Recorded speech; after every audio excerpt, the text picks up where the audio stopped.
Hello， 大家好，我是 Bella。你们喜欢喝珍珠奶茶吗？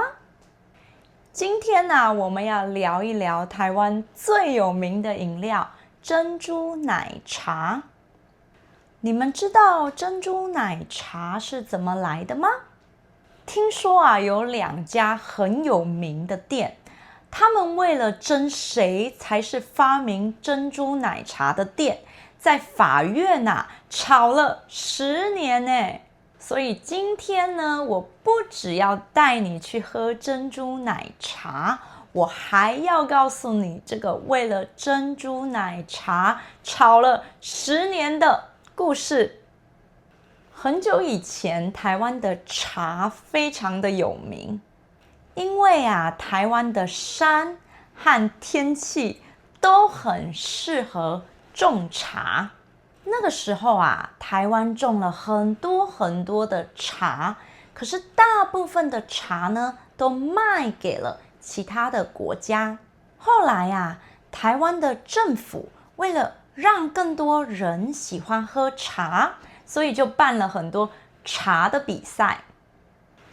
因为这些比赛呢，越来越多的台湾人开始喜欢喝茶。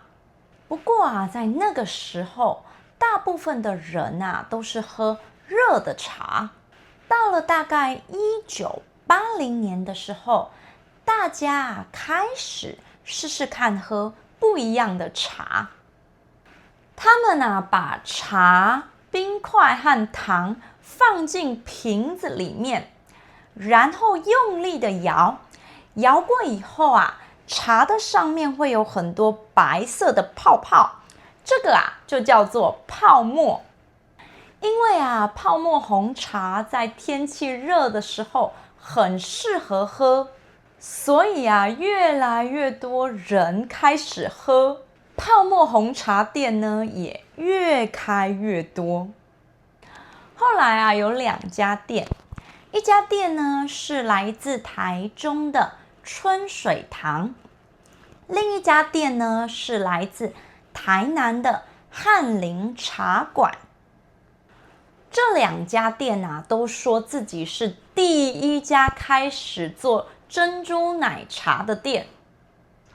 在1985年的时候，春水堂的员工在店里工作的时候，那个时候常常会有一些朋友还是老客人会来，为了给他们喝不一样的茶，他们呢会把一些粉圆加在茶的里面。后来大家喝了以后都觉得太好喝了，所以他们就开始在他们的店里面卖。因为黑色的粉圆就像一颗一颗的珍珠一样，所以又叫珍珠奶茶。另一家店是来自台南的翰林茶馆。他们说他们的老板在菜市场的时候看到有人在卖白色的粉圆，就觉得为什么不把粉圆加在奶茶里面呢？后来他就买了一些粉圆回家试试看，以后一喝发现真的太好喝了，第1杯珍珠奶茶就出现了。后来这2家店都说自己才是第1家珍珠奶茶店，所以呢，他们就到法院，要法院看看谁才是真的发明珍珠奶茶的店。后来经过了10年，法院还是没办法决定谁赢，所以后来法院告诉他们，因为珍珠奶茶是一种新的饮料，不管谁做都可以。所以意思就是这2家店谁都不是第1家珍珠奶茶店。但是不管是不是第1家珍珠奶茶店，这2家店也都变成了非常有名的店。好啦，说了这么多，现在我就带你们到其中一家店春水堂看看吧。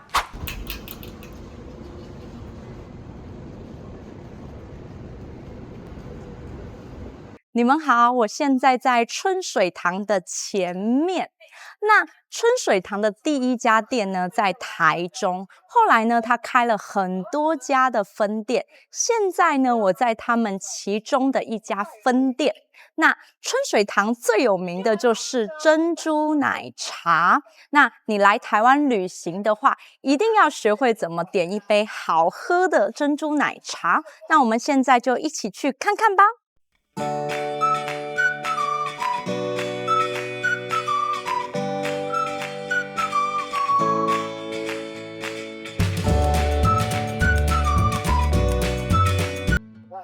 你好，我要一杯珍珠奶茶。甜度我要3分糖。小杯还是中杯？我要中杯，谢谢。冰的、热的？冰的，然后冰块的话我要少冰。还需要什么吗？就这样，谢谢。现在的春水堂除了有卖珍珠奶茶，你还可以买不一样的茶和食物。大部分的饮料店你也可以选择糖度和冰块。我自己觉得大部分的饮料都太甜了，所以我喜欢选择少冰微糖。微糖就是放一点点的糖。还有你看，珍珠奶茶里面的珍珠，除了可以选大的珍珠，你也可以选小的珍珠，还是你可以告诉店员帮你用混珠，意思就是大的珍珠和小的珍珠混在一起。我们现在来喝喝看这杯珍珠奶茶。茶的味道很香。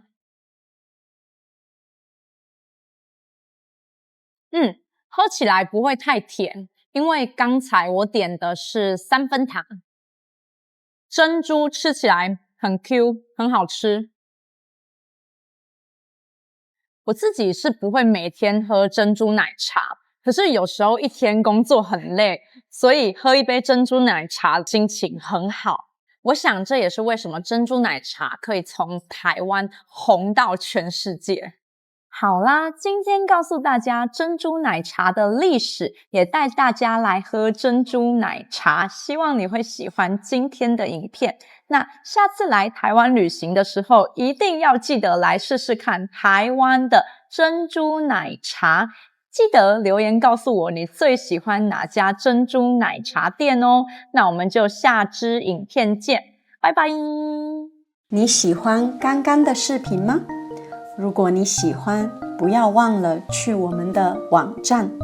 我们的网站有更多的视频，有各种各样的话题。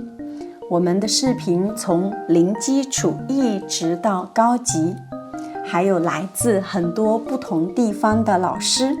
我们还做了各种各样的系列，你可以看到我们的人生故事，你可以看到经典的故事，你也可以看到哲学、文化等等等等。在我们的视频下面，你可以看到文本。我们的视频还有 KTV 的功能。我们给你准备了简体字、繁体字、拼音。如果你不知道一个词的意思，你可以非常快速的查询。如果你很喜欢某个视频，你可以下载音频，然后听很多遍。你可以在我们的网站记录你的听力时间。好，希望你快去我们的网站去看更多的视频。